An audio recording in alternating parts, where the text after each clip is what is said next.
সালো ছুংকরং বতনি নাসলে লাইমাও সিপিআইএম পার্টি অফিস শক্ত জাকমানি পার্টি মুংনো শিলামু ফুনুকা এক্স এমপি জিতেন্দ্র চৌধুরী সংগরং সালো দুমাসরানি সিপিআইএম পার্টি অফিস খামজাকনো বেরাयनायख्या दे बदलनि तांफां रकबायबो पार्टी मुंनो दे कोग्राम सालायख्या सिपिआइएम नि एक्स एमपि जितेंद्र चौधुरी नो गारिबो तंबायख्या टीवाइएफ सेंट्रल कमिटी नि आदं अमरलेन्दु देबबर्मा दे तंबायख्या दुमासरा আমজাই কমিটিনি আদং রকব এই দুমাছড়াতে এটা একজন পার্টি দরদির তার দানের জায়গার মধ্যে এই পার্টি অফিসটা তৈরি হয়েছে। আর এই জায়গাতে এই এলাকার জুমিয়া কৃষক শ্রমিক ক্ষেতমজুর দিনমজুর তাদের যে কি বলে সাহায্য তাদের পরিশ্রম রক্ত গ্রামে এই পার্টি অফিস এখানে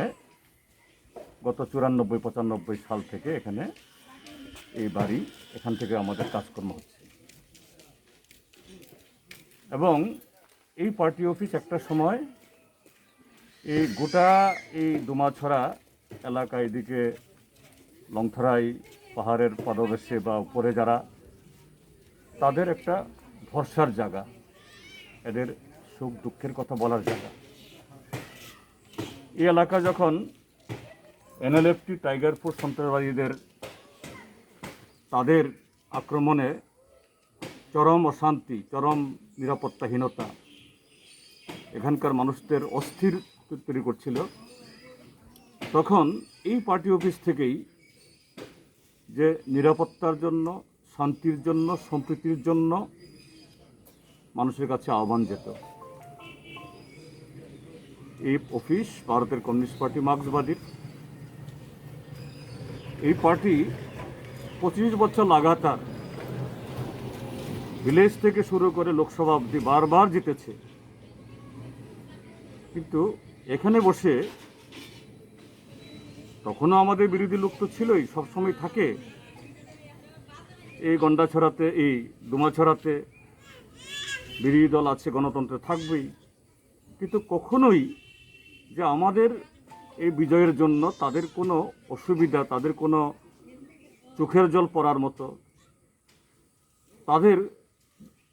আমাদের আনন্দে তাদের নিরানন্দ হওয়ার মতো কোনো কাজ হয়নি। কিন্তু আমরা দেখলাম যে ভারতীয় জনতা পার্টি সঙ্গে আইপিএফটি দল যখন ক্ষমতায় আসলো, ভালো কথা, তারা ক্ষমতায় এসছে, মানুষ ভোট দিয়েছে, ভালো কাজ করবে, তাদের প্রতিশ্রুতি পালন করবে। প্রথম 2018 মার্চের 3 তারিখ তাদের শপথ গ্রহণ, এই ভোটে জেতার পর রেজাল্টের পর শপথ হয়েছে 9 তারিখ, কিন্তু তার আগেই 5 তারিখে দিনের বেলাতে আক্রমণ হলো, লুটপাট হলো, আগুন লাগানোর চেষ্টা করা হলো, কিন্তু সবটা পারেনি, কারণ মানুষের প্রতি তাদের একটু ভয় ছিল, এটা করলে পরে মানুষ ভালো চোখে দেখবে না। তারপরে নানাভাবে